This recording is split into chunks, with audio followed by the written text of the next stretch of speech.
கிறிஸ்துவுக்கு அன்பானவர்களே, இந்த நாளுக்காக ஆண்டவரை ஸ்தோத்திரிக்கிறேன். ஆதியாகமம் 4ஆம் அதிகாரம் 10ஆம் வசனத்துல இங்கே வேத வசனம் சொல்லுகிறது, இரத்தம் தேவனை நோக்கி கூப்பிடுகிறது. ஆபேலுடைய இரத்தம் தேவனை நோக்கி கூப்பிடுகிறது. இரத்தம் பேசுகிறது. தேவ பிள்ளையே, தன் சகோதரனாகிய காயின் ஆபேலை கொலை செய்து விடுகிறான் தேவ பிள்ளை.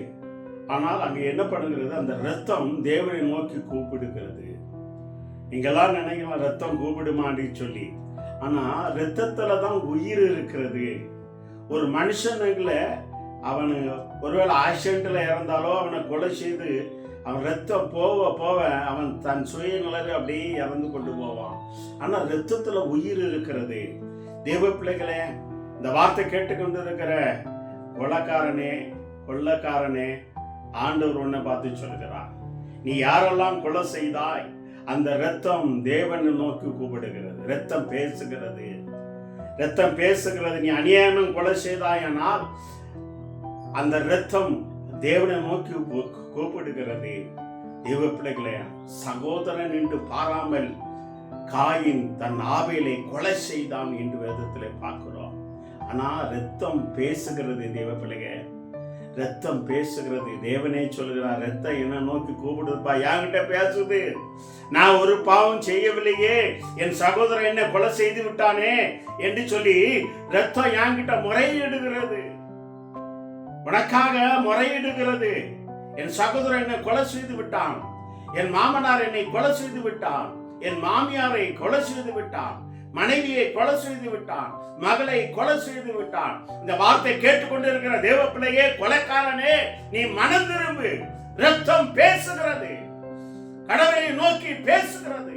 நீ மனம் திரும்பாவிட்டால் இங்கே காயினுக்கு அவன் சந்ததி அழிந்து போனது என்று பார்க்கிறோம்.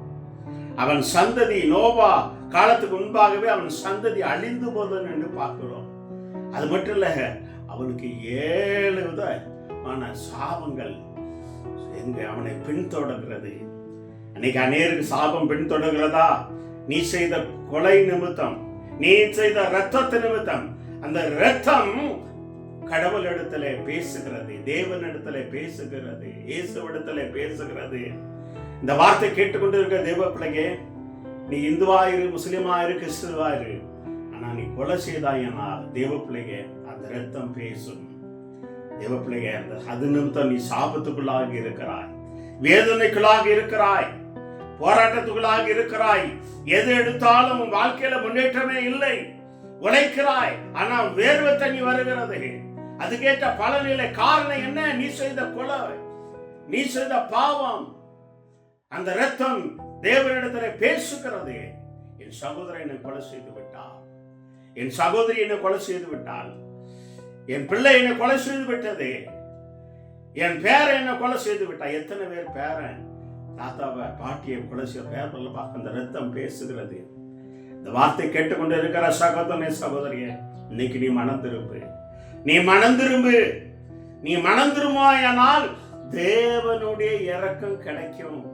ஒருவேளை அவர் இரக்கம் இல்ல, தேவன் தான். ஒருவேளை இரக்கம் கிடைக்கும். தேவ பிள்ளைங்க, நீங்க அநேருக்கு தெரியாது ரத்தம் பேசுது அப்படின்னு சொல்லி. அதனாலதான் ஆண்டவர் சொல்கிறார், தேவ பிள்ளைங்க, நீ செஞ்ச பாவம் உன்னை பின்தொடர்கிறது 7 தலைமுறைக்கு. தேவ பிள்ளைகளே, அந்த பாவம் 4 தலைமுறைக்கு, 7 தலைமுறைக்கு, 10ஆம் தலைமுறை வரைக்கும் சிலருக்கு அந்த பாவம் தொடரும் என்று நீ வேதத்துல பார்க்கிறோம். தேவ பிள்ளைங்க, ரத்தம் பேசுகிறது. ஒருவேளை நீ அநேகரை கொலை செய்திருப்பாயானால், அநேகரை சிலர் வெற்றிருப்பாயானால், தேவ பிள்ளை, அந்த ரத்தம் கூப்பிட்டுருக்கோம். ஆண்டவர் சமூகத்துல மன்னிப்பு கேளு. ஆண்டவரே, நான் அறியாத காலத்துல கொலை செய்து விட்டேன், அறியாத காலத்துல வெட்டி விட்டேன், எனக்கு மனம் இறங்கும் என்று சொல்லி நீ கூப்பிடும் பொழுதே ஒருவேளை தேவனுடைய இரக்கம் கிடைக்கும். இயேசு மன்னிக்கிற தேவன், மன உருக்கம் உள்ள தேவன். ஆனா இனி நீ பாவம் செய்யாத, அந்த ரத்தம் பேசுகிறது, இயேசுவிடத்துல பேசுகிறது. கண்களை மூடி நீங்க ஒப்பு கொடுத்து ஜெபம் பண்ணுமா? ஆண்டவரே, சோதரனப்பா, ரத்தம் பேசுகிறது. ஆண்டவரே உம்மை நோக்கி கூப்பிடுகிறது. அப்பா, யார் யாரெல்லாம் கொலைக்காரர் தானே அப்பா தாப்பனே அநேகரை கொலை செய்திருக்கும் அந்த ரத்தம் கூப்பிட்டு இருக்கிறது. அநேகர் சாபத்துகளாக இருக்கிறாங்க. அவர்களை மன்னிங்கப்பா, அவர்களை மன்னிங்க. அவர்களை சாபங்களை அந்த இரத்த பலி ஆண்டவரே அவர்களை பின்தொடராதபடி அவர்களை விலக்கி காத்துக்கொள்ளுங்க. இரக்கம் பாராட்டுங்க. இந்த வார்த்தை கேட்டுக்கொண்டு இருக்கிற எத்தனை பேர் கொலைக்காரர்களாக இருக்கலாம், அநேகரை வெட்டி இருக்கலாம், வெள்ளக்காரர்களாக இருக்கலாம்ப்பா, அவரு மேல் வல்லமை கடந்து வர முடியாது சொல்லிக்கிறான்.